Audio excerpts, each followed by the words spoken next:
Literally, our plan for a tornado was to go into the gym to be safe because it was like a brick structure. And he literally said, this would be the worst place to go in the event of a tornado. And we're all like, ah! Okay, now we're recording. Welcome to the third episode of Ponder Pod. Ponder Pod can be found on YouTube, Spotify, Apple Podcasts, and a bunch of other obsolete podcast websites.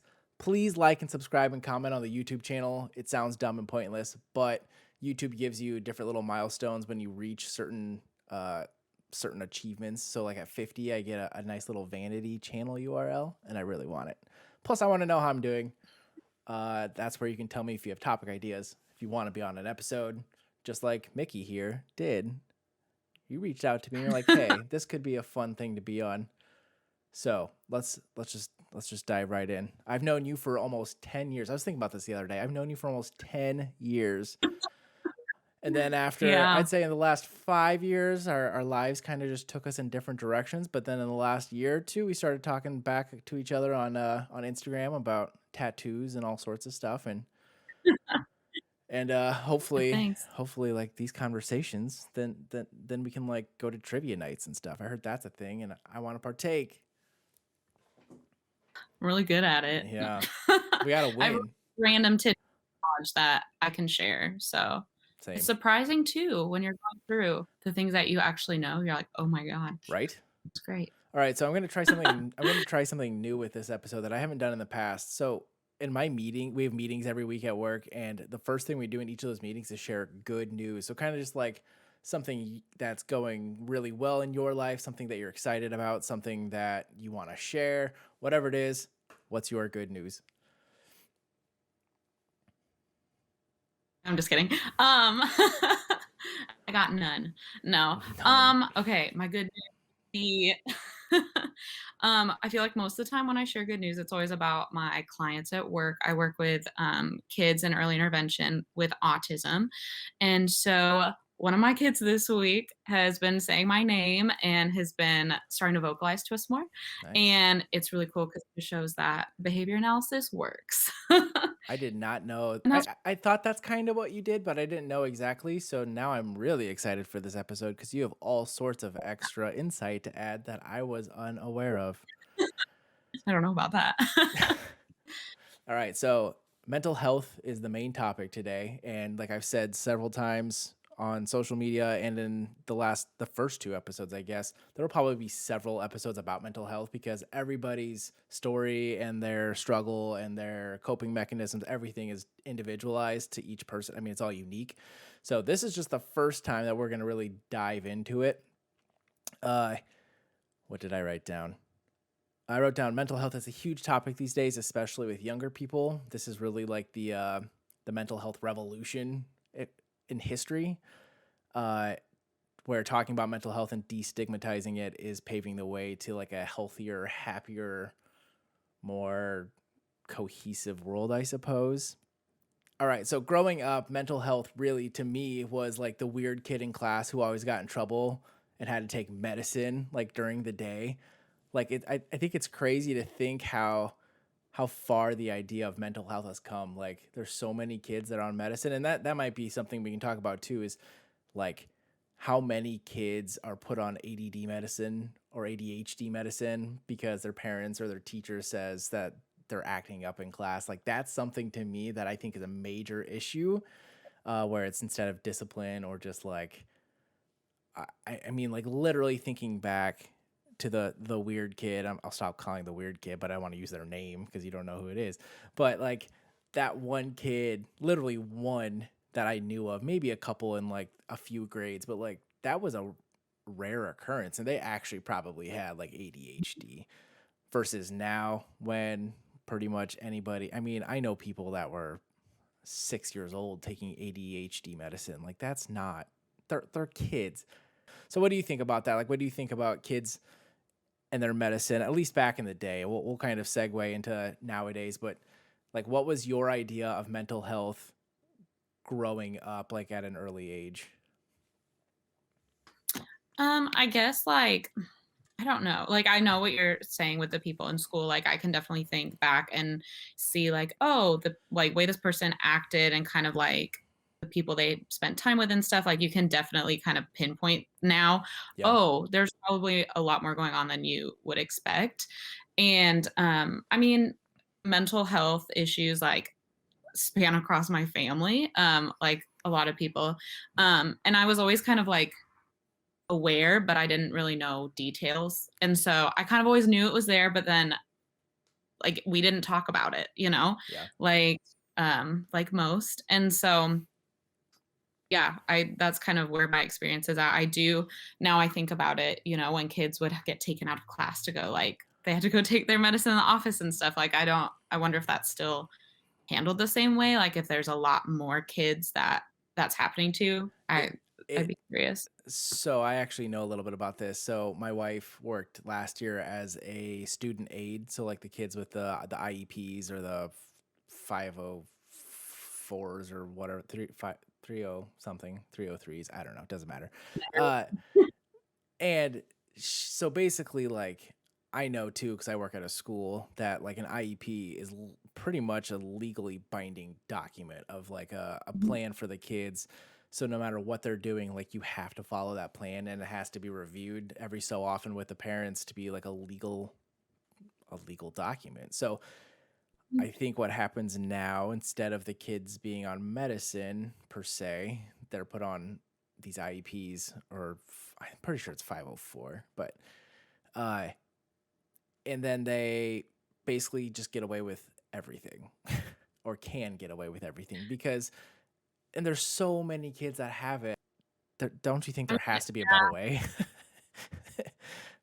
And that's where, you know, so since I work in behavior, that's like such a huge thing. So like a lot of our kids that transition from our services, like they go into school with IEPs and we like are there with in the meetings when we're talking about what supports these kids need. But yeah, I mean there's definitely times where it's really hard to connect with schools and like we know behavior, it's what we do, Right, but when I tell people like, "Oh, I work in behavior analysis," it's like, what do you it's very confusing. right, Um, so but it's like when you work on those behaviors, there are so many ways that you can decrease behavior and without introducing medicines. Like right, these right. kids don't need that. They just need support and like, oh, they have all this shit going on at home and they have no way to, you know, like process that and know yeah, Right. I could go on and on about behavior, but yeah, I think that's that definitely I think that might be where the huge divide is like the teachers might not have enough resources, and so the teachers are expected to become like these behavior coaches and teachers. Like their job is to teach versus to babysit or to handhold or whatever. So I know a lot of students that have those plans have their aides, their assistant, whatever it's called. But I think that might be part of the issue is just like resources. I mean, ultimately it comes down to that. But even then, like you can't have a class of 30 and have 15 adults in there trying to make sure these kids focus. yeah. So my next thing that I kind of wrote down, and this is kind of just going in order from like talking about the weird kid in class, like in elementary school. I really want to stop calling him weird kid, but I don't know what else to call him right now at this point. Because at that point, that was Calling me yeah. I'm just kidding. yes. I'm What are gonna we talking about? right now it says Mickey underneath your photo, but I might change it to weird kid. Uh, That's me. uh, I don't think I really started thinking differently about mental health because I mean, when you're a kid, you don't really think about mental health unless you talk about it or you know what depression is or like a family member is directly going through it. You probably don't really grasp that concept. At least I didn't. But then I Mhm. remember when Owl City started making hits and Fireflies came out. I'm like, whoa, this is a cool song. And everybody hated Owl City because that song was beat to death on the radio. And so I looked up Owl City, like on Wikipedia. He was just some guy that lived in Owatonna, Minnesota, in his parents' basement. His Wikipedia page said he described himself as introverted and believed he has symptoms of Asperger syndrome. However, it has not been diagnosed. So I looked up, this is autismspeaks.org, some of the symptoms of Asperger's. and it generally involves difficulty with social interactions, restricted interests, desire for sameness, and distinctive strengths. So it's cool that this guy who struggled in whatever mode of his life found music and turned it into something amazing. I mean, that was one of the top songs of that year. And I mean, every time I still hear that song, I'm like, yeah, this is great. Even though you heard it 1,000 times a day for like years. It's fine. It was basically my anthem the summer after sophomore high school. So I might make it my wedding song. We'll see. I don't know yet. We already got married, but our reception's coming up. Maybe that'll be a solid part of our wedding. But you were telling me earlier that they're going away from that term Asperger syndrome and they're going more towards a spectrum, like calling it more the autism spectrum. Is that right? mhm. All right. So basically, the whole point of bringing up Owl City is you never know what someone else is going through. And that's kind of a cliche, but like that rings so true with mental health. A couple statistics that I also looked up because, again, I don't want to assume anything. According to the National Institute of Mental Health, the organization found in a 12-month period, almost 50% of adults in the United States with any psychiatric disorder had 2 or more disorders. So that's interesting. And I actually knew that. So, okay, I'm jumping all over the place, but that's okay. So, Fine. after high school, when I went to college, I was an English major at UNI for a semester, and I was like struggling. And so I was like, you know what, I can't focus on anything, whatever. So I finally went and talked to, like, had a doctor's appointment and got diagnosed with ADD. So I started taking medication for ADD when I was 21, maybe. So at that point, I started doing some research on this in general, and that's when I found that if you have one mental health diagnosis, you're likely to have another one. And it's usually like, I know ADD and anxiety go hand in hand, depression and anxiety go hand in hand. There's quite a few of those. It's just there's so much going on, and it seems like not that like it's a statement to have a mental health issue, like a mental illness nowadays, but the fact that it's more recognized makes those stats skewed because, like, that's like saying you don't have cavities, but you haven't been to the doctor in 10 years or the dentist in 10 years. So, like, really, you have cavities, but you don't know it. So it's one of those things. I think as time goes on, those numbers will go up, just from Oh, for sure. recognition, from treatment options to awareness. And so that's Well, that's how it's been with like autism and the like prevalence in like the last few years. They raised the number, and it's solely because of like, I mean, not solely, but a big reason is because people are more aware and people are getting diagnosed at earlier ages, and there's more people that are able to diagnose. Like it's crazy, like how, like you said, the numbers can just like skyrocket, but it's mainly just because more people are like getting diagnosed and getting this like help they need. And you kind of touched on this earlier, but it is very interesting to think back to like elementary school, even to the kids that weren't taking medication for anything at the time, but anybody that you cross paths with in your life, and then the stuff that you know now as an adult and the awareness to these other illnesses, you're like, oh wow, I really think Jimmy back in 5th grade might have been like bipolar or something. And like then you like, or as you know him longer,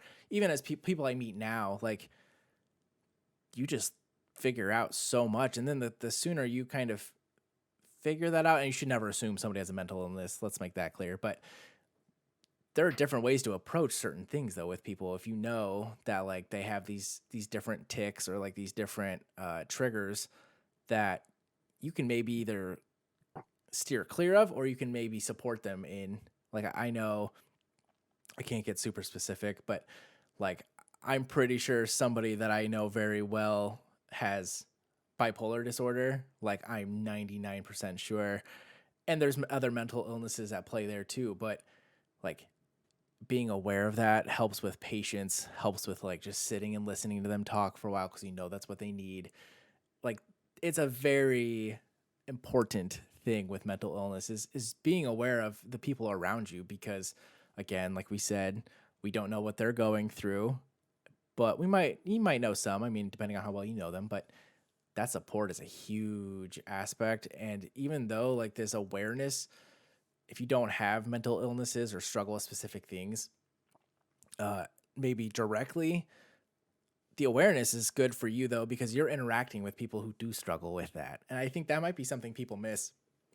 Like I remember when Kevin Love, the basketball player, came out a couple years ago and was talking about like his fight with mental illnesses. I think he had anxiety, maybe is what it was. But like people are like, oh no, he's an athlete. He makes millions of dollars a year. He can't possibly have anxiety.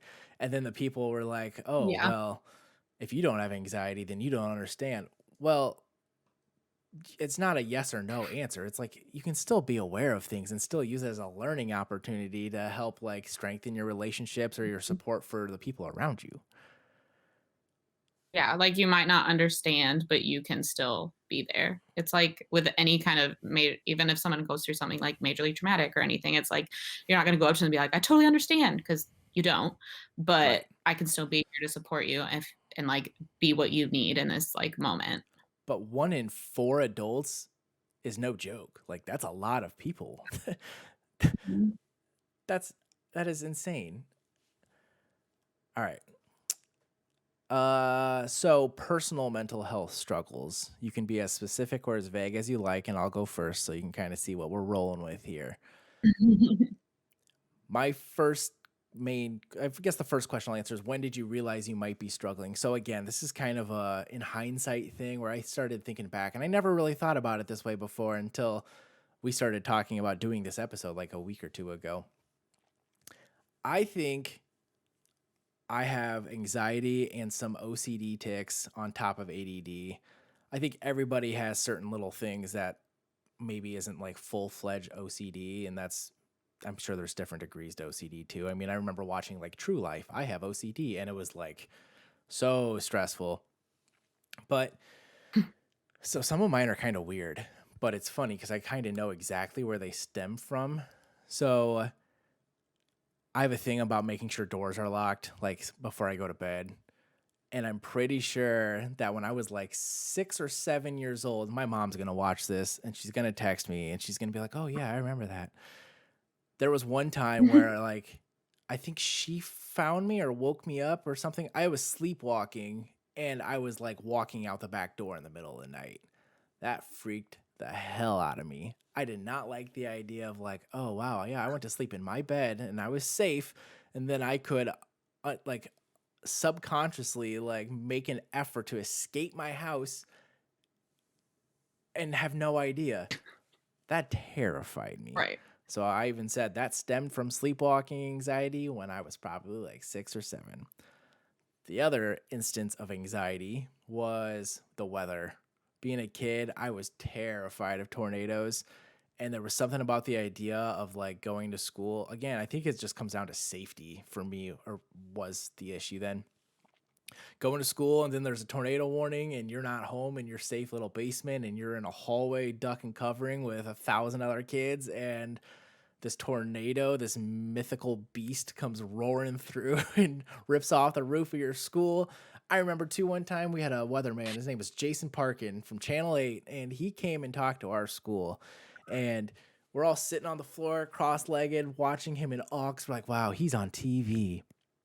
And he said, our plan for a tornado was to go into the gym to be safe because it was like a brick structure. And he literally said, this would be the worst place to go in the event of a tornado. And we're all like, ah, that was not good to me.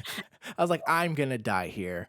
As if I didn't already love school, but I'm like, I'm going to die in these four walls because my teacher said it was This safe. is where I it happens. I still remember nightmares I had from like third grade of like duck and covering in a hallway and looking outside and the clouds are blue. And I'm like, oh, what was that? And my teacher looked me in the eye and said, it's a tornado. Terrifying. All right. The last thing, low self-esteem. I guess it's not considered like a super, I don't know if it's considered a mental illness or not, but like it plays hand in hand, I think, with a lot of things. I think a lot of that deals with, I mean, I have a twin brother, as you know, and many people listening to this know.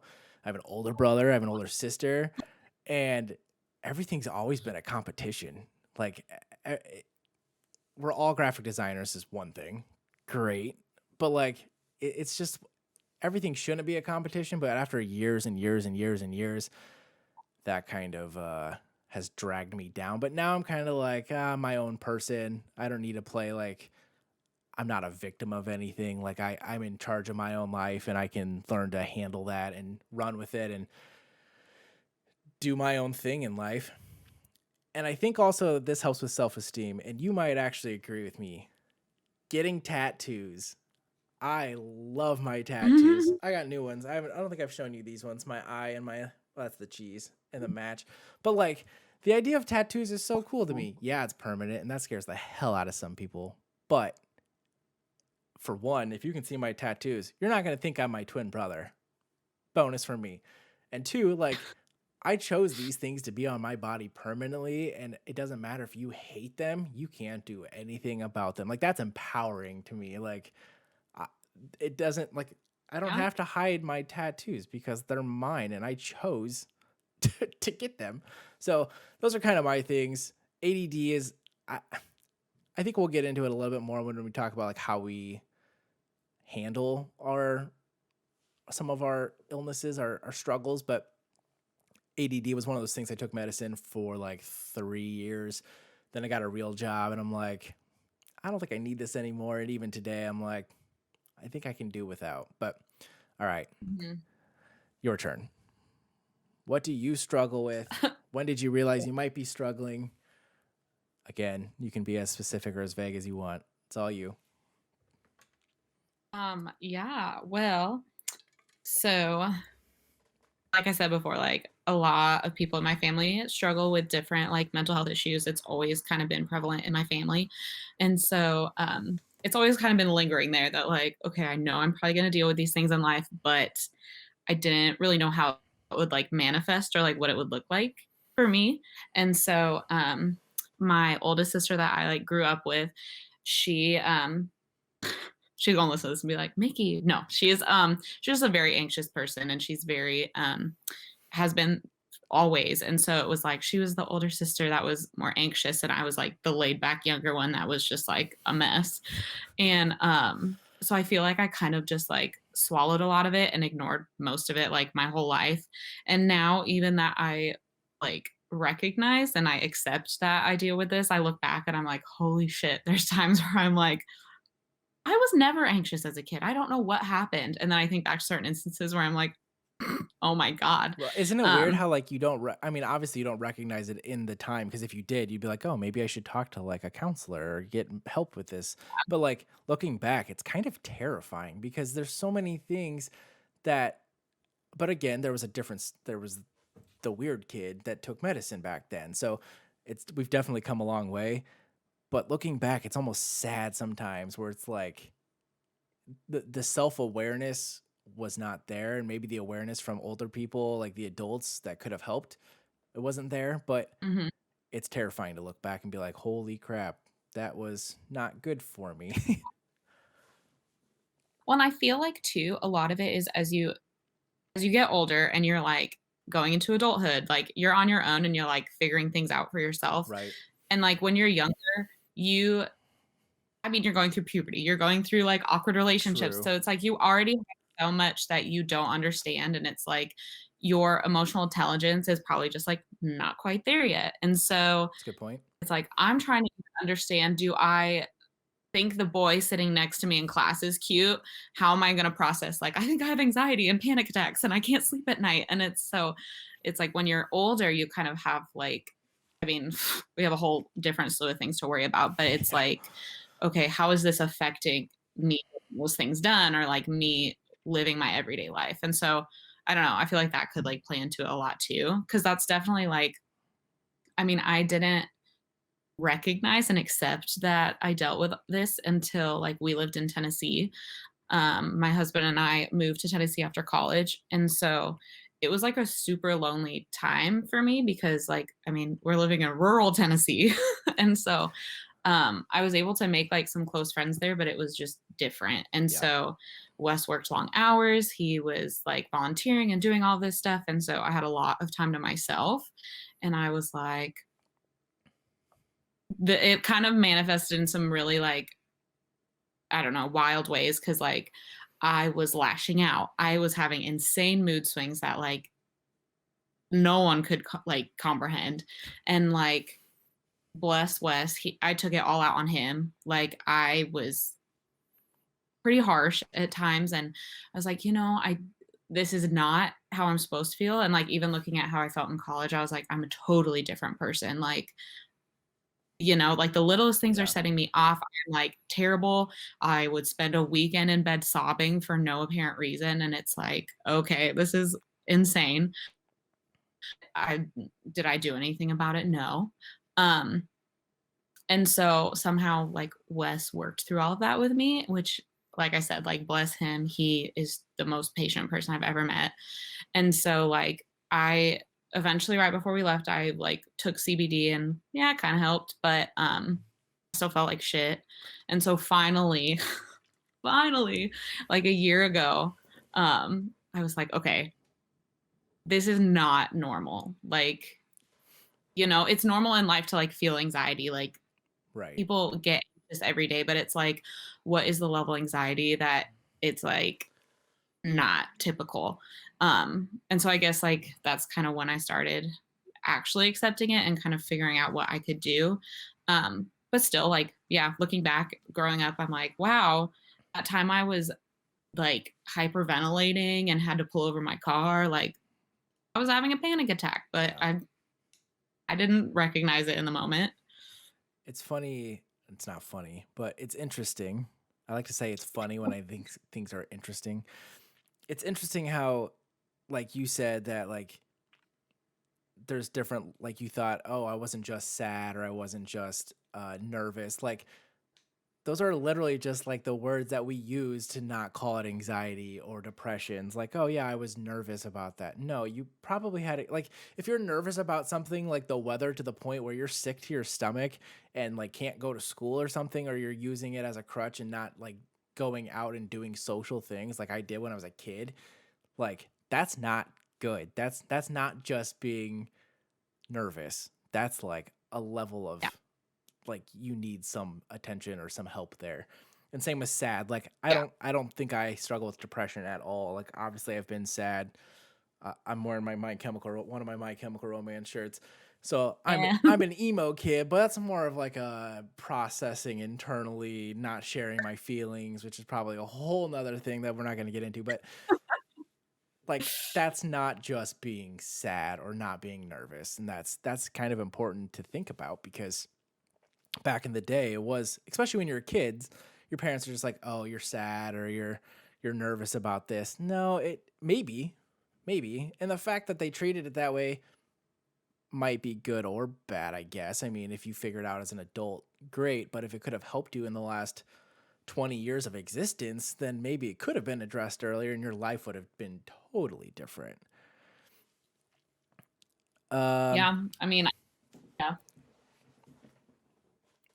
so the next thing, let's see, what do I have here? How far are we into this? 32 minutes. All right, we can keep going with this one. Then we'll go to the next segment. So the way I do this is like we do the intro, we get going a little bit, we take a quick little break and answer a couple social media questions that people have sent me, like on Twitter or Instagram, whatever, and then we go back to the normal, and then we do Twitter poll results. So I ask a question on Twitter, and then I do a quick little lightning round with you where I ask you questions and you give quick answers. And then I do my little plug of making people listen to me. All right. So, what do you do when you struggle mentally? So, I think for me, as a kid, it was nothing. It was make sure the door was locked 15 times if I had to.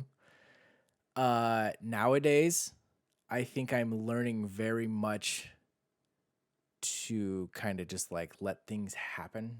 Like I don't need to control much of anything. I mean, my own actions and be responsible, that kind of thing. But like meditation is starting to become a thing for me, which is kind of exciting and kind of odd because I never thought that would really be me. Uh, and honestly, I feel like there's going to be a new generation of, I don't want to say hippies, but like free spirits, like the thinkers, the people that relax, the people that like I have a lava lamp in the Isn't that background. what all these Gen Zs are about? Yeah, yeah. Are we Gen Z? Are we Gen? We're No, we're millennials, millennials. but Come on now, we're Pollan. we're Gen.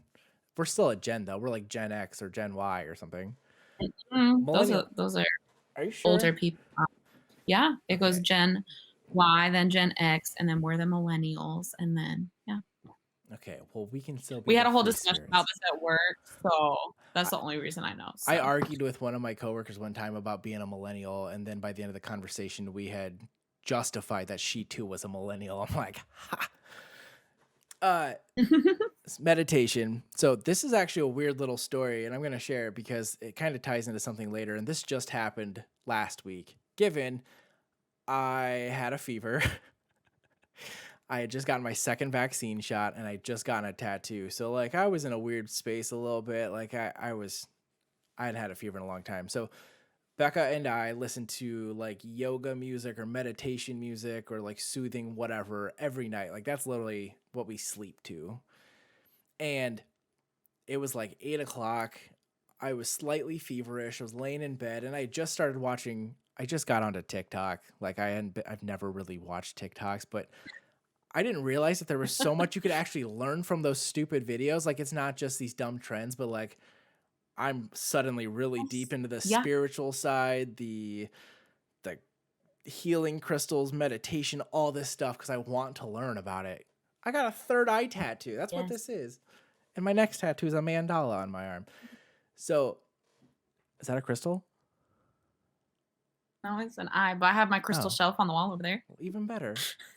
So I was watching this, and this video was talking about like Yeah. manifestation and kind of like just meditating. And I was laying in bed, eyes closed. Well, I think I was staring at the ceiling, but it was dark. Doesn't matter. Music was playing, and like these words started to come to me, which was really, really, really weird. And I kind of just like let it happen. And I only remember what one of the words was. It was the first of the two words. But I remember thinking like, oh, that's Latin. I'm like, I don't know Latin unless it's from like an old timey church song. Like I don't know Latin. The word was Mira, Mira. So the next day I knew that I remembered it. So I went onto Google, I typed in Mira, and of course it came up as Latin. I'm like, okay, this is weird. And Mira in Latin means wonderful. And I'm like, wait a second. So that to me was like, It's this black magic. I don't know what the second word was, and it doesn't matter, but like the fact that it was wonderful and wasn't like goat, like that was mind blowing to me, like super eye opening. And now, like, I just want to learn as much as I can. But I feel like meditation and just like sitting around, just like breathing, is super important to me because I'm kind of anxious sometimes. I like to try to like be in control of my own actions. I like to try to make sure like the important decisions like buying a house and money and all that stuff is taken care of. But now I'm kind of just like I just want to be calm.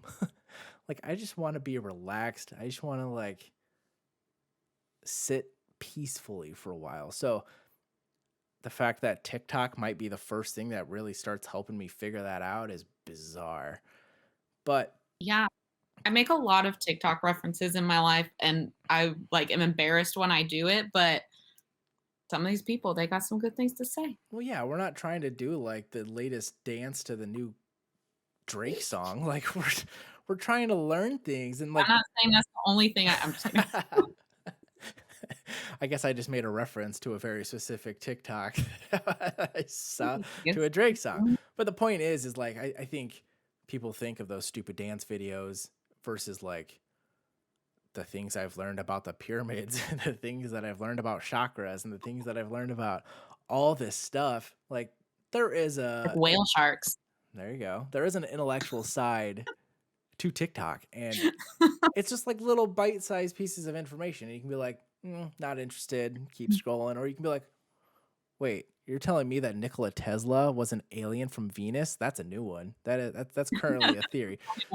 But I'm like, where do I read more about this?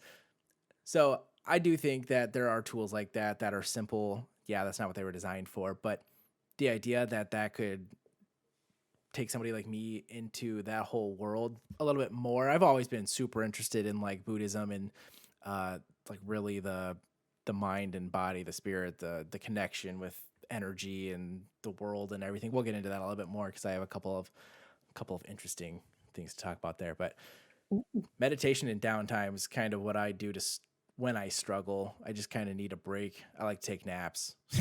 That helps quite a lot, honestly, for me. Even today, I was stressed out about this episode because I knew that stupid audio wasn't going to work in the beginning.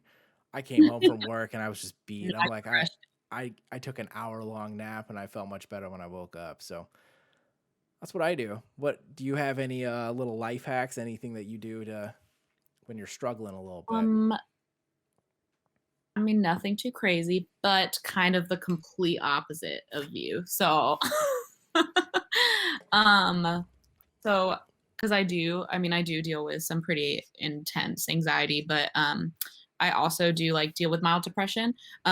It's not very severe that it affects like my everyday life, but when I get down, I get down. Um, and so for me, like staying busy, like I am always going and going and going, and I've always been that way. And like, like I don't know, like Colin in college, I was just like on the go all the time. And so for me, like keeping my brain going and my body going, just like it's like it doesn't give myself the opportunity to even like get to that place. Yeah. And so, and then back in like August, I was like between positions. And so I was staying home and I was like really nervous about it because if I do like relax or stay like still, I get into some like pretty dark places. And so I was like, shoot, I'm going to be home for a while. I need to do something. And so I started running every day with my husband.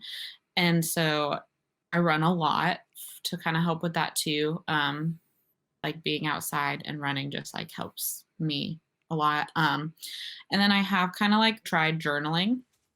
I'm still getting there, but I think when it comes to like what works with you, like it's important to note that like it's not something that you're gonna like always do once and it's Right. gonna be perfect. Like the things that you do, you have to practice. So it's like I still am not great at running and stuff, and I kind of figured out it worked for me. Journaling is like fucking hard Yeah. and awkward. Um, and so like sometimes I literally will just like go on Google, I'll Google journaling prompts and I'll kind of go from there. Um, but it's like for me, when I write things out and like put it all out on paper, it makes zero sense. And I'm like, what the hell? This is really confusing. And it like I said, it makes no sense. But then if you think about it, it's like, if that's what it looks on paper, you have to like imagine what, that's in your brain Right. all the time. And so when I do journal, not consistently, but when I do, it seems to help. And I do yoga. Um, and so kind of like all those things help. But I think the biggest thing for me is staying busy. Like when we did live in Tennessee, when I was dealing with a lot of issues, I wasn't busy. I would work and come home. If Wes was working late nights or working different shifts, I would be by myself for a long time. And that's when that's when it was like really bad. And so now I'm like, I work my main job, I work a side job just because I'm in school, I work out, like I don't Jeez. stop. So like See, I'll get up at 5:45, 6 a.m. I don't stop probably till like 10 and I just go, go, go. See, and I So wonder, I was trying to figure this out because I used to be a stay busy type person. Like I liked taking classes at 8 a.m. So I was up early and I'd have studios until 8 or 9 p.m. So like I'd have a very full day, work in between, whatever. But I don't know if it's part of the ADD or maybe it's just how I've learned to deal with it. But like I like downtime. Like I like to do things if they're like planned out and I know like, yeah, we're going to trivia next week, whatever. Great. I'm super excited about it. Let's go. But like if I know tomorrow I can come home from work and do nothing, or I guess I didn't share what my good news was. I was supposed to share good news. I got a 3D printer, What and the heck? I bought a Come 3D on now. printer, and it's super awesome and a lot of fun. And I've been making random shit the last 3 days. But like, if I know I can come home tomorrow and just play with that and build stuff, that works for me. Like that sounds fantastic. I like that you brought up. I like that you brought up running because I did not think of exercise as being like a. I mean, it definitely is, and I think of that, but I didn't think of that when I was composing these notes. I love running. Yeah. Not these days. I'm pandem thick. I like to call it. I'm working on it. I'm working on Oh, it. Pandem thick. I loved running though. we might have lives this summer, so you gotta like get your summer bod.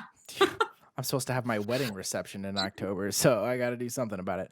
Running was a great example though, and I did it in college through like breakups and stuff, especially because it's one of those things where you don't have a choice but to focus on breathing or you can't run. And so like if your legs hurt, fine, but as long as you can breathe, you can keep running. And even though your mind is going crazy, you kind of still have to stop and like find like this inner calm and focus on breathing. And that's why I loved running. I love the idea of running more than I love physically doing it. But like there's something meditative or spiritual or I don't know what about running that like just it's almost barbaric really, like the idea that you're, especially people that run long distances. My older brother I think is about to run 100-mile race. 100 miles, that's 24 Yeah. hours of running. No, no, no, To no. him that's just his I do like challenge. 4, and I'm like, I ran to my car in the rain earlier and that was plenty for me. But running is a very good example. You talked about journaling. I honestly feel like that this podcast is kind of my journal. It's a little odd to me because again, this is only the 3rd episode, but people are going to listen to this conversation. Yeah, right now it's not so bad because it's just you and me. what? It's just you and me having a conversation and we're recording it and yeah, we'll post it. But like I don't think my mom would know some of this stuff, or I mainly use my mom as an example because she's like the main person that listens. But like, Thanks, Mom. but I want to have conversations with people that I don't know super well. Like the first episode was with 2 of my British friends that I met through playing video games, but we've never had in-depth conversations about like anxiety before. We've never even had like an in-depth conversation about like anxiety, and you probably haven't. You probably haven't had that and you probably haven't had that conversation with many people though, which is the interesting thing. So the idea that you decided like, hey, I should go on this podcast and talk to Colin for an hour and a half is probably a good thing for both of us because I don't do super well in like really social settings. Like when I have to go to a work event, I'm not going to go shake hands with CEOs or anybody. Like that's just not me. I'm much more comfortable standing off in the corner with the video camera or taking pictures or whatever. So like this for me is supposed to be like well, for one, it's okay. Let's backtrack a little bit.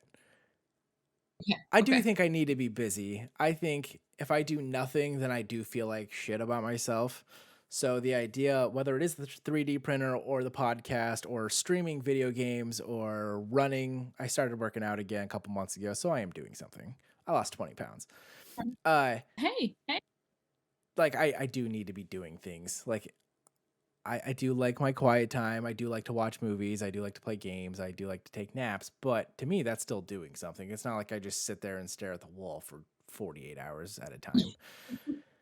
But Just stare at your eyelids. this podcast was something that I thought I could use as a way to like get better at talking to people, at having better conversations, and I think maybe helping a couple of people. If even one person listens to this and they're like, "Oh, dang, they feel that way," or they're like, "Oh, I haven't thought about journaling or trying to run," like we might be able to help somebody. That's pretty cool. We'll have podcasts that are like, "Oh, let's talk about the Avengers movie." I mean, we can. It's my podcast. I can do whatever the hell I want. But the idea, all the different flavors of Oreo. That's a great idea. We could just buy a bunch of them and do like a taste test. All right, Mickey, Hey. we're gonna do like an every few month episode where we review like the newest candies and Oreos. Yeah, like the current strawberry donut Oreos. Guys, That's actually a they're life fantastic changing. idea. I like that idea a lot. You're welcome. We can get Becca in here, maybe Wes. I still need to meet Wes. I've heard good things about Wes. Oh, that's good. Yeah, He's pretty great. I He puts believe up with me. I believe John O was the one that said he's simply delightful or something. He said something like super archaic, simply wonderful. Maybe was what he said. Oh no. All Oh, right, Jono. Jono. All right, so Love then you. let's move into the social media questions. And you slightly touched on this just a little bit ago, which was good. I almost said, no, stop. Stop it. There's two questions. The first one, we'll go with the less serious one. I know that you have some English in your ancestry.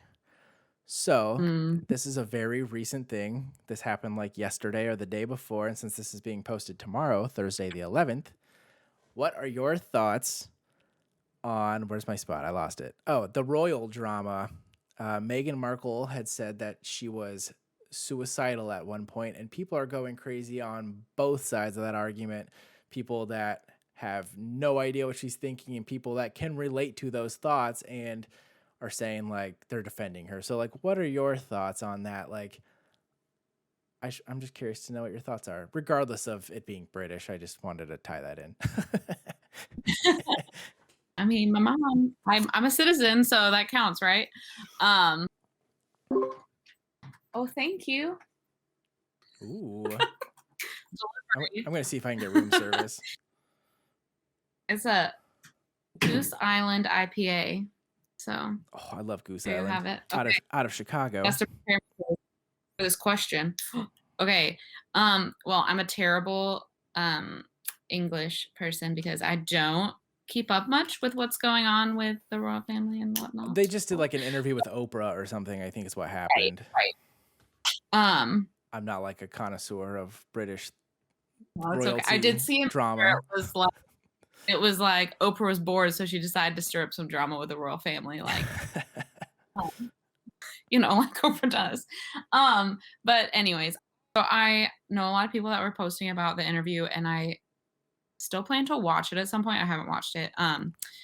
But I don't know. I don't know. I mean, a lot of people like idolize the like royal family, and it's like this.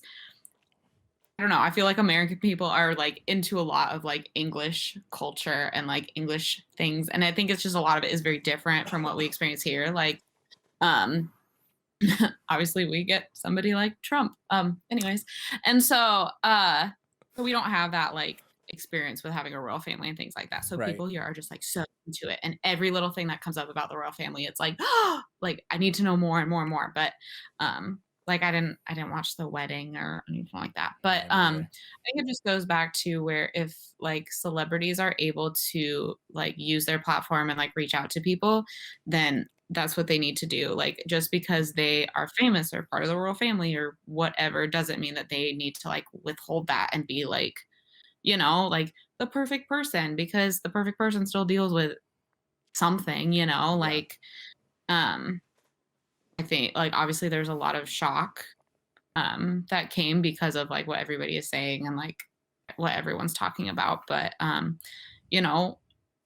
she probably did deal with those things, and she did, like, you don't shut people down for that. You like help them through it. Well, and the amount of pressure that she would have been under, I mean, as like she was a celebrity before, but not to that extent. I mean, that's like becoming a worldwide figure overnight almost, right? Like that's insane. Yeah.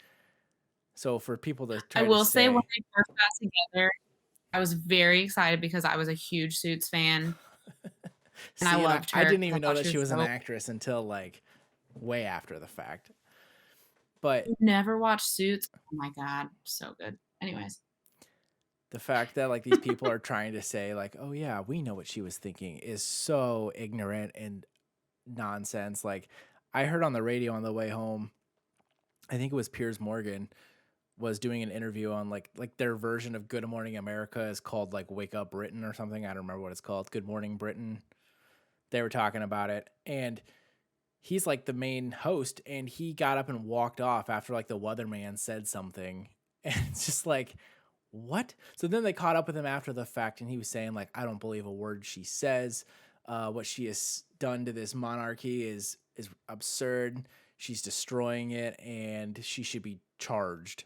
like like this person was just saying that they went through a horrible time in their life, and all of a sudden turned into like this witch hunt where like she's the number one enemy of the state. Like, that's insane.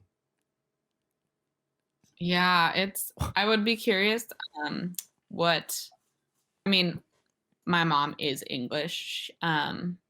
She also, I don't know, she like keeps up with things, but I'd be curious like what from like her perspective, and like obviously my aunt and cousins, like they all live over there and are English, so I kind of would be curious what their thought process is. That would be very interesting. All right, the second Mhm. question from one of my sweet friends sent me an Instagram message earlier today. Asked about the pandemic. You touched on this a little bit. This is the one that I was talking about. How has the pandemic affected you, Mm. and what have you done to try to help yourself out? Specifically, she mentioned anxiety and abandonment during the pandemic, but that sounds like that fits in with kind of what you were feeling, like that aloneness. Like, Yeah.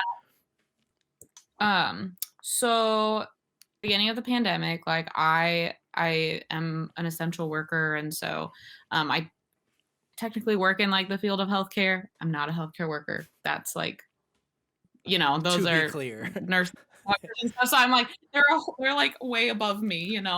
But so I like worked through the pandemic and stuff. So for like a long time, it was like I wore a mask. I did all of those things, but it still like didn't feel real to me because like Wes, he over a year ago now was sent home from work and was like they were like, you're working from home for probably forever.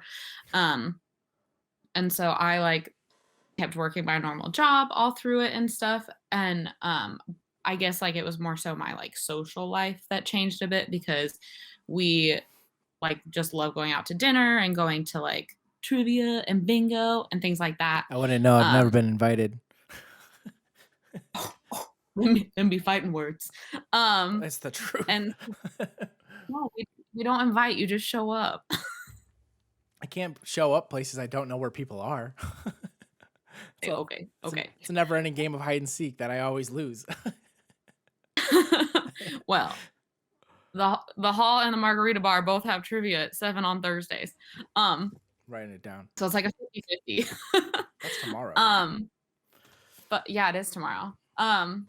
But oh yeah, so like my social life I definitely was struggling with, but we I don't know, that's where we kind of like Wes and I would run after work or like do certain things. And then come August, I had quit my job just because I wasn't happy where I was at, and like I was focusing on my mental health, and there's just like a lot going on. And so we camped a lot. We went on a lot of road trips. That really helped. Like for me, I guess it goes back to like, what do I do to help myself? Like being outside and like being in nature helps me kind of like reset and reconnect. You've always been a traveler, though. I mean, in the 10 years I've known you, you're the person that I know that's been like everywhere. Yeah, so that was really hard too. So that was another thing I was going to touch on. But yeah, so it wasn't probably until I actually like quit my job and stopped working that I felt more of it. But yeah, it was hard. We had like our close circle that we kind of still hung out with, but it was like 3 other people. And now like I started a new job at like a new clinic that was opening through the pandemic, and that was like super interesting. And I mean, I still wear my mask to work 8 hours a day, and Yep. but now because it really is like the new normal, I've definitely adjusted. But I think my life definitely was not affected as hard as like a lot of others, and I know a Right. lot of people that dealt with some pretty severe like struggles with their mental health, and like luckily that wasn't the case for me. But yeah, Is there anything you've learned from the pandemic in terms of how to deal with your own specific mental health that you'll take out of the pandemic moving forward? Whether we talked about this in the first episode of the podcast, where like I talked about social interaction is a huge thing for me, whether it's like seeing John and Tori or whoever for a couple of hours, whether it's a Zoom call or we just go eat and then we go home, whatever it is, like that is pretty important to me at least. Like I feel like I need that sometimes. I think my wife would agree, especially at the beginning of the pandemic when we all felt kind of trapped in our house. And at that point, we lived in a different house, and I did not like that house very much. That alone gave me so much anxiety Oh, and you did it? issues. But like, it just was something that we both realized like, we like to be able to go out to eat, and we like to be able to go have a beer, and we like to be able to go sit at a bonfire and hang out. Like, that's something that we both realized Mhm. was like, yeah, we need social interaction for sure. And then there's some other stuff too for me, like you can only control so much. Like I'm not a control freak by Yeah. any means, but if you decide to go to Target and you wear a mask, you're making a good decision for yourself and you're making a good decision for others, but you can't control the person that's not wearing a mask. Like there's just only Yeah. so much you can do, and that's kind of an important part. And I really do think that the pandemic helps me reach my ultimate goal, which is just to become like a calm zen person, like just like again, Oh, my lava lamp's back here. Got it for my birthday. I pretty absolutely groovy. love it. And I'm buying one for my desk for my office, no joke, tomorrow. But like actually no, I already bought it. It gets delivered tomorrow. Uh that's just Well, something I that's learned even better. from the pandemic was I just kind of need to learn to relax, I think. Yeah. Yeah. I mean, I always know I needed to travel, but not going on a plane for a whole year really killed me. So, Yeah. first Same. world problem. But it did. Tra- It was, yeah. Traveling is one of those things too, though. That's a good example for mental health, whether it's just like that clarity or that relaxation or there's something about like breathing ocean air that is just like so refreshing and good for the soul, and you just like feel alive seeing like the waves Mhm. crash or whatever. We went to Seattle. Was that I guess that was a year and a half, 2 years ago, September 2019, and Yeah. it was so great to just like go out there for a week with nothing in mind and just kind of do whatever we wanted. And like I know it was the last day, I think we went to Cannon Beach where they filmed like the Goonies rock is at Cannon Beach. They did some scenes from Twilight and stuff there. Ugh. But regardless, I remember looking at Becca and she's like, we should have come here like the entire trip. Like she was so happy and in her element, and like that clearly did like a Mhm. lot for her amidst like stress at a new job at that point. We had just bought a house not too long before that. Like there's something about traveling that's definitely good. Like just those experiences, even if you don't do anything, it's good to just get out of your normal routine and break that a little bit. Yeah, and I honestly, like, I think that's somewhere with me, like, I always since I'm go, go, go, I'm always like, "I wanna go as far as I can," and, like, I need to, like, see the big places, and I really, like, took a step back and I was like,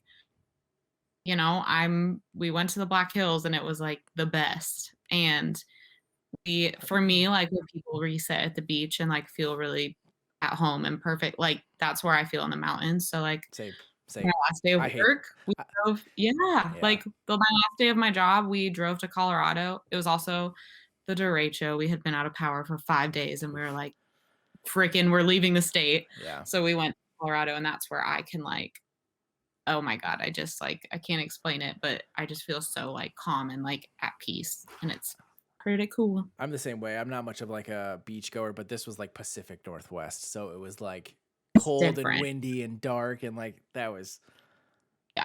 that was fantastic. And the next thing, all right. Do you want to go down the road of fascination with mental health, what you see in others in mental health, or how movies and media depict mental health? Choose your adventure at Iowa State. Visit Choose Your Adventure.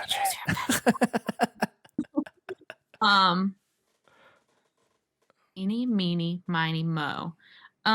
We'll touch on all of them, so it doesn't matter. Okay. You said movies or other people or What fascinates you? Those are the three. I don't know. They're all interesting. Where you pick? Let's start with what fascinates you, because that might actually tie into the movies a little bit. So, things that fascinate you about mental health, whether it's individuals, whether it's socially, whether it's in terms of society, this is what fascinates me. And we're about to go down a rabbit hole that could and probably will be its whole episode in itself. Oh, no. Okay. So, the changes coming in the future are very interesting, and it almost all starts with weed. Okay. Weed and psilocybin, which is from like magic mushrooms. So I don't know much about like experiences. That's not much in my wheelhouse. But there's two guys that I listen to, and of course this one was on Joe Rogan, because why wouldn't it be? But if you're interested in this at all, I might be able to put the links in the description on the YouTube channel. But he had an episode with Michael Pollan, who was a investigative journalist who was super skeptical about psychedelics specifically. That's a hard word for me to say, specifically. And Paul Stamets, who's like this mushroom scientist. I'm sure there's a better word for it, but let's just call him the mushroom guy. In his episode, he's literally wearing a hat made out of a mushroom, and it's phenomenal. He looks exactly like you would expect a mushroom scientist to look.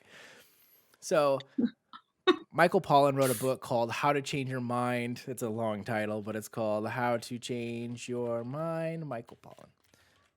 I bought the book. I haven't read it because it's really thick, and I have ADD, so I can't read that much of a book. It is called How to Change Your Mind, What the Science of Psychedelics Teaches Us About Consciousness, Dying, Addiction, Depression, and Transcendence. Very long, but I'm definitely going to read it. The title. I'm definitely going to read it, finally.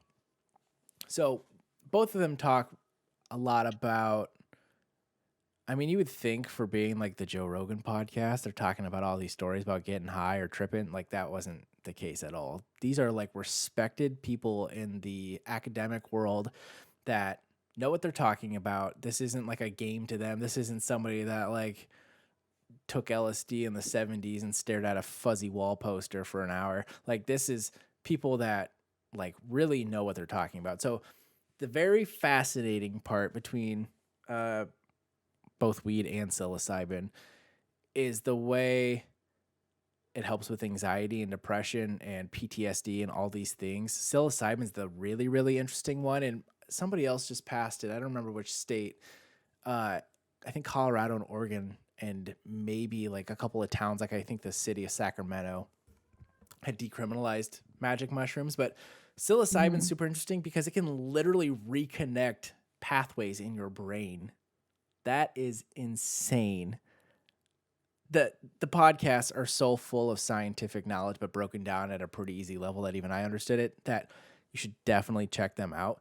But like that's basically reprogramming your human brain so you're no longer anxious. Like it just reconnects those burnt bridges in your brain. I'm trying to think what is it neuro? Nothing about this. My mind's blowing. You don't know anything about it? Oh my God. I will send you the links. You have to watch them. And then and stuff like that. So my mind is just like blown up. I don't. Oh, there's so much we could talk about, but it's not about mental health. So we'll have another conversation, but it's super exciting to me. And it ties into my interest in the spiritual side of things and the idea of deja vu and parallel dimensions and all this stuff. Like it's a rabbit hole. It's a rabbit hole, but it's a lot of fun. So definitely check out those two, because a lot of what they talk about is mental health and how it can kind of help rewire your brain, especially with PTSD and depression, I think were the two main ones. But I mean, you watch a single movie on Netflix called Pineapple Express and you're like, oh, they seem pretty calm. I mean, That was from psilocybin, but I just think as more states legalize weed and then there's more research done on psilocybin, I'm pretty sure Biden is in support of research, at least on these things, but it's going to be a very interesting next 5 to 10 years and see how we could literally change the course of mental health forever. Forever. They talk about too, there's this theory called the Stoned Ape Theory, which there's like this huge gap. This isn't really mental health, but since we already brought it up, Stoned Ape Theory is basically like there's this gap in history where like we went from being just like humanoids, like just meat sacks that would forage for berries and hunt things, to the invention of fire and all this stuff. So they think basically these Homo sapiens, whatever they were at that point, ate these mushrooms and they were tripping and they discovered fire and all this stuff. Like it literally changed the course of mankind. So the idea that maybe everybody else, and to be clear, these scientists talk about like these guided trips, these guided supervised microdoses of things. This isn't like, oh yeah, you eat a bag of magic mushrooms and you go on this ride and then you come out the other side like healed. Like that's not what this is about, to be very clear. And I've had this conversation with many older adults that I used to work with, and at first I was like, oh God, they're going to think I'm insane. I'm listening to Joe Rogan and talking about psilocybin.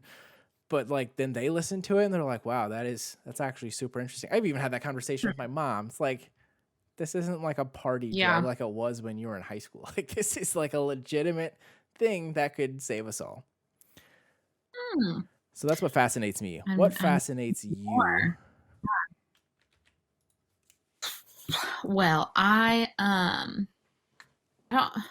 all excited. I'm like, psilocybin. I'm scared of shrooms. So when you're talking about guided trips and things like that, intrigues me. Ayahuasca.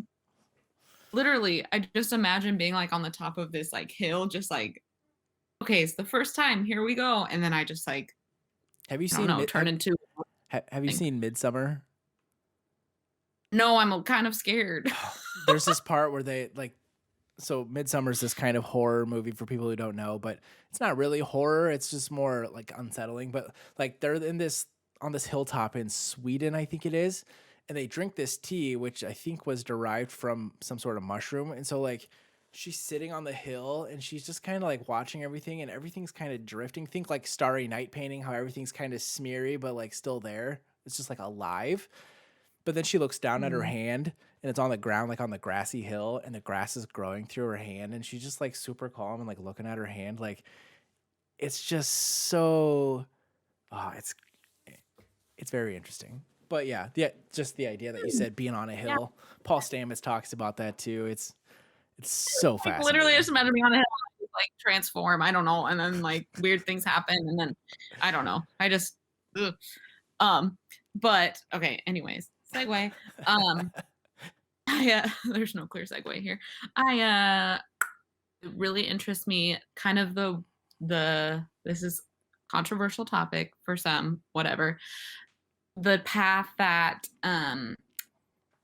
we're kind of going on towards transitioning to having like mental health professionals deal with, calls for mental health, like mental health calls essentially. And so like, I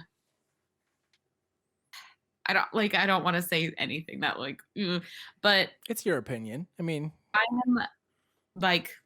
I think that cops are great people. Like I'm not anti-cops, but I think from a behavioral standpoint, like working in the field of behavior, like I definitely think that there needs to be adequate training on how to interact with people that are going through a mental health crisis. Like it just makes like, isn't that common sense? Like plays into public safety. Like they say that I don't know enough about like the training police go through or like what their experience is. I can on it like blatantly say that I don't know.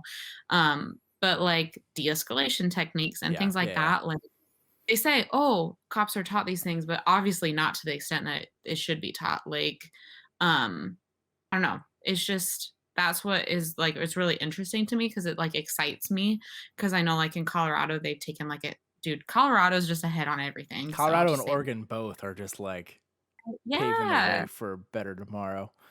Catchphrase. yeah. And so, like, we all just need to follow them. Yeah, Um, but they've been like really taking that route of having like um people working in the mental health field respond to those calls versus the police. And like their arrests are down and like things like that sure. where they're experiencing change, but it's like change for the better. And so yeah, it's super interesting to me, and that's where I'm really interested to see like how it goes, like continues in the future, when there is this shift of like we need police, Yeah, right. like flat out we need them, but we need people that also are like trained and experts in other fields as well. So yeah, like I said, I'm just super interested to see like where it goes, like how different states handle that. And I was kind of behind and dumb on everything. So It's true. I'll be interested to see how it goes in other states that are a little more farther along. I have a couple of friends in law enforcement, and I'm trying to get at least one of them to be on this podcast. So that'd be interesting to talk to them about. Part of the fascination thing is like how, as a society, can you kind of approach mental illness? Because there's definitely, whether or not they're tweaking out of their minds is beyond the point, but there's definitely people that need resources, people that hit rock bottom for different reasons. How do you help them? Yeah. I guess like one of the things I think of, so when you're talking about like not just like homeless people on the street or things like that, and like what can Right. society do, like I feel like, so when you think, okay, classes I took in high school, like you think of health and human growth and development, Yep. like what do you learn about sex? And so I was waiting for you to like, Oh, I was like, what? I was like, what health. do you learn about, What do you learn in health class? Health. To not what do you drink learn about Coca-Cola. sex? That's what we learned. Like, oh, okay, there you go. But you learn about It's Catholic school. like sex. What'd you just say? I said Public I went to a Catholic school, so we school. learned about Coca-Cola taking rust off nails in health class instead. Oh, okay. It Well, happens. okay. Don't A drink lot of Coke. people. Okay, but I drink Diet Coke, so it's okay, right? Okay, that's what I I thought. can't confirm, but Okay. Well, it's okay. It's fine. Um, so like health classes in high school and stuff, like every health class I took in, like we talked about obesity and like diabetes, important, and sex. And I felt like that's what we talked about. And it's like, that's fair. yes, those are important things to touch on, but it's like, why don't we talk about mental health? Why don't we have like more, like you learn about, okay, yeah, people are like depressed, whatever. Much. I guarantee I can't confirm this. Actually, I could ask my wife. She's a middle school teacher. Like, I'm sure they talk about mental. Actually, I know they talk about mental health. She just won a national award. This is her first year teaching, and her main subject is not a sub. She won some national award that the school nominated her for about talking openly about mental health in her classroom. That's huge. That's awesome. So Yeah. I don't know if they're talking about it in health class per se, or if they address it Well, in like other that's where ways. you kind of, But she teaches it's kind of theater. like, She teaches theater and was still able to do this. Like, that's crazy. But she has to use theater and creativity as a way to like help kids out of their slumps, whether it's depression or they're going through stuff at home, or like that's a super important factor. And mhm. like those kids can learn things at a super early age and take it with them and learn to use those tools throughout the rest of their lives. That's where that's like you like normalize it at a young age, Yeah, like I said earlier, it's like when you're younger, you're always trying to process so much and you're like not processing your feelings and like right. your emotions. And it's like help kids learn about that and process it and like know that it's okay and here's appropriate ways to handle it versus like, you know, Right. lashing out, engaging in these kinds of behaviors. Like, so I feel like that's huge. And like, I don't know, just understanding. I mean, I have other friends that do deal with some pretty severe mental health issues. And they're pretty transparent about it, like, with Yeah. me and, other close people, but, being there and being understanding that, like, certain people are gonna do the things they do or react the way they do because it's who they are, but also because they're probably dealing with other things on top of that. Right. And so, I mean, my job every day, I have to be patient and, but, Right. um, just, like, listening and being that person. Like, I don't open up to people easily, like, Same. I a lot don't of either. people know that about me. Um, and for a long time, like, Wes was the first person that knew really that I dealt with, like, what I do. Sure. Um, and now more people do, but I wanna be that person that, like, now that I'm learning it's okay to talk about this and it's good to talk about it, like, I want people to be able to do the Right. same, like, me, like, "Talk to me about it," you know? And it's important that people talk about it because then it's not like a defining factor about that person. You can kind of use like those social cues or those uh what did I say? Like understanding and support them in specific ways because that helps them, that helps you become a better rounded person, that helps them maybe like I know sometimes even with like my wife, like she just needs some support and a hug. Like and that'll Mhm. change her day around. But if I don't know that's what she needs or I don't pay attention to that, then that's not good for anybody. That makes me a shitty husband and makes her still in need of a hug. So if you talk about it, like I Yeah. don't see her as the girl that needs hugs. She's just like sometimes she needs a hug or some ramen noodles or something, whatever it is. I mean, it Right? doesn't matter. That makes me think of, like, so Wes is very much like he's a fixer and, like, he always wants to, like, fix I think I things, and so, like, I think I'm if that way I'm too. yeah, like, if I'm upset or something's wrong, like, he wants to fix it, and it's like, we've had to have the conversation of, like, "This is just, like, I just need you to listen." Like, this is a scenario where, like, I just need someone to listen, so I'm just Yeah. gonna, like, bitch and complain and vent and whatever, and that's it. Like, I'll feel better after that, but, like, if this is a situation that I need, like, your help on, like, I'll tell you because it ended up just, like, leading to conflict because it's like, "Why are you trying to fix everything?" And it's like, sometimes when I'm talking about it, like, I need to tell him what I need, you know? Yeah. He's not gonna know. And, like, other people, like, you can't assume what they're gonna need, like, sometimes you need to ask, like, "Do you want me to listen? Do you want me to fix? Like, what do you need?" That sounds a And lot so like yeah, I'm relating to that a lot. yeah. You do kind of remind me of Becca. I really think you and Becca would be like best friends. Like this whole conversation, the entire time, I'm like, yep, you guys need to meet and be friends. But part of that too is me knowing, like with our interactions, Becca and mine, like just knowing when to back off. Like if she doesn't want to Mhm. talk, that's fine. And no matter how many times I help or try to help, I might be making things worse. So part of that is just recognizing that and knowing that. And part of it too is her Mhm. But share that's on like sorry, what did you yeah, say? that's on us too, though. Yeah.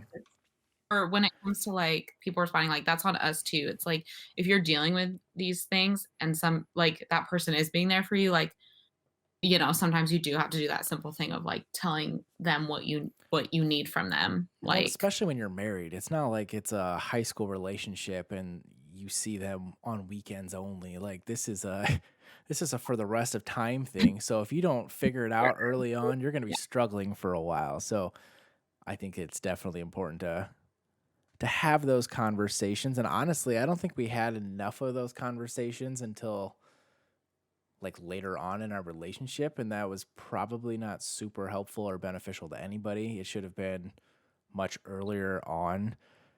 And that's kind of a weird part too. Like adult relationships go by so much faster. Like it's been a long time, 4.5 years, I think, since I started dating Becca, and we've been married for like 6 months already. But like, what?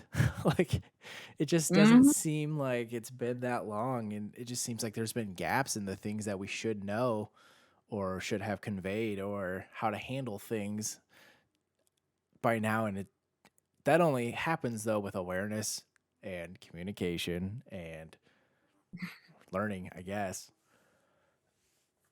Yeah, and I mean, like, Wes and I have been together for, like, 6 years, and we're still, like, I'm still learning things about him. I'm like, "Wait, what?" Like, Yeah. some days there's such random things that I learn about him, but, I mean, there's things that he deals with on his own, and it's like, how can we work through this together, and what can we do to, like, build each other up and, like, be that support, and it's important because I feel like that can be a huge stressor in relationships. I mean, it was a huge stressor in ours because I didn't recognize or like really accept things until Right. it was starting to affect our marriage. Like, you know. And not even just in like relationships in terms of like your significant other, but friend Mhm. groups is a huge thing. I mean, I know we have some crossover with our friend group, but I know like there's definitely some mental health, mental illnesses in my friend group. I know that for a fact with several different people. But again, we know that. And knowing it better now versus knowing it in high school 10, 15 years ago has honestly, no joke, changed my entire outlook on some of those people. Some people that drove me insane. And now it's like, oh, well, this makes a Mhm. little bit more sense. And then you can kind of approach it differently. And then you grow so much stronger in those friendships that it's super Mhm. important. I also think, too, again, like I said at the beginning of this episode, we kind of haven't talked a whole lot in about 5 years or so, 6 years. But I mean, just these conversations right now, like I feel like if I needed to, I could reach out to you and you would respond instantly. I mean, Yeah. that's the kind of person that you are, but like you're also open to talk about this stuff, which is really cool. There's a lot of people in my friend group that would not talk about this stuff, and that's Yeah, I mean, fine. it's hard. Like, Well, because you don't want to like, for lack of a better term, like air out your dirty laundry type thing with some people. Like the less you know, the better, which sounds shitty, but like even with like my twin brother, like he doesn't need to know everything about me. Like he knows mhm, plenty. He knows more than probably anybody, but like he doesn't need to know. But if I yeah, talk to you or I talk to one of my British friends that I talked about mental health with in the COVID episode, like there's kind of some benefits to talking to, I think I talked about in that episode, like strangers, because there's mhm, no judgment. It doesn't matter. But if it's somebody that's like your best friend or your neighbor or your family member, and then you're gonna have an awkward run in at Christmas because they know something about you, like there's just something important there about being able to have those conversations with specific people. But then when you meet new people, if they know what you're dealing with, it makes it easier from the get go because they're probably going through the same stuff. Everybody's going through all sorts of stuff. And nowadays, what did I say? 1 in 4. That's yeah, insane.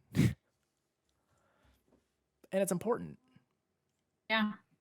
Well, and it's like I think about the people that I don't instantly think about, like, dealing with issues and stuff. It's like, "Oh, everything's so perfect for them and great," and that's, like, a downfall with social media and things these days. It's Yeah. like, Yep. people can mask so much, but, I mean, that's something I've always done is, like, mask it, Sure. and, one of my friends from high school was visiting over the weekend, and we were talking about it because she was just kinda, like, checking in on me, like, seeing how I was doing, and, I've been having like med changes and stuff, and it's been like just like a rocky little bit. So we were talking about it, and I was telling her about how like, so back to TikTok, like, That's there literally is the this guy, we're going back to TikTok after this too. So good segue. but one thing for me that goes along with like masking and stuff, like, so this guy, it's he has autism, and he talks about like his experience, and he's married and has kids and everything, but um it was like this was the biggest moment for me that I was like, "Holy shit, like, someone understands me." Because he was talking about how, like, some days it's so hard because he will get really upset about, like, what seems to others like a really little thing. Sure. And everyone from the outside views it as, like, he's going from 0 to 10, and it's like, "Why do you escalate so fast?" Like, you are totally fine, and then all of a sudden, like, the dog barks, and you are, like, fucking losing it. And he explained it where he's like, where everybody views me as like always functioning as a 0, like, or a 1 or a 2. I'm always functioning at an 8. or a 9.